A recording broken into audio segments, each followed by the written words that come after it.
বিজয় শান্তভাবে উদযাপন করুন, দয়া করে আইন হাতে তুলে নেবেন না। তারেক রহমান। শেখ হাসিনার পদত্যাগ ও দেশ ছাড়ার পরবর্তী পরিস্থিতিতে দেশবাসীকে শান্ত থাকার আহ্বান জানিয়ে ভিডিও বার্তা দিয়েছেন বাংলাদেশ জাতীয়তাবাদী দলের ভারপ্রাপ্ত চেয়ারপারসন তারেক রহমান।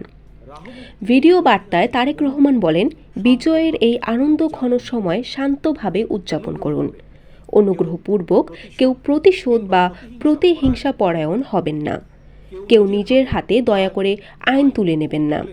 তিনি আরও বলেন, জনতার ঐতিহাসিক বিপ্লবকে চূড়ান্ত লক্ষ্যে পৌঁছতে যথাসম্ভব দ্রুততম সময়ের মধ্যে একটি অবাধ, সুষ্ঠু ও নিরপেক্ষ নির্বাচনের আয়োজন করতে হবে।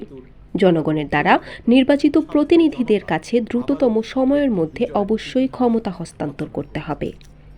প্রিয় দেশবাসী, এবার আমি আপনাদের কাছে একটি বিনীত আহ্বান রাখতে চাই। বিজয়ীর কাছে পরাজিতরা নিরাপদ থাকলে বিজয়ের আনন্দ মহিমান্বিত হয়। সুতরাং বিজয়ের এই আনন্দঘন সময়ে রাহুমুক্তির এই ঐতিহাসিক মুহূর্ত শান্তভাবে উদযাপন করুন। অনুগ্রহ করে কেউ প্রতিশোধ কিংবা প্রতিহিংসা পরায়ণ হবেন না।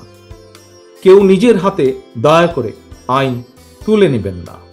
অর্জিত বিজয় যাতে লক্ষ্যচ্যুত না হয় সে ব্যাপারে জনগণকে সতর্ক দৃষ্টি রাখতে হবে।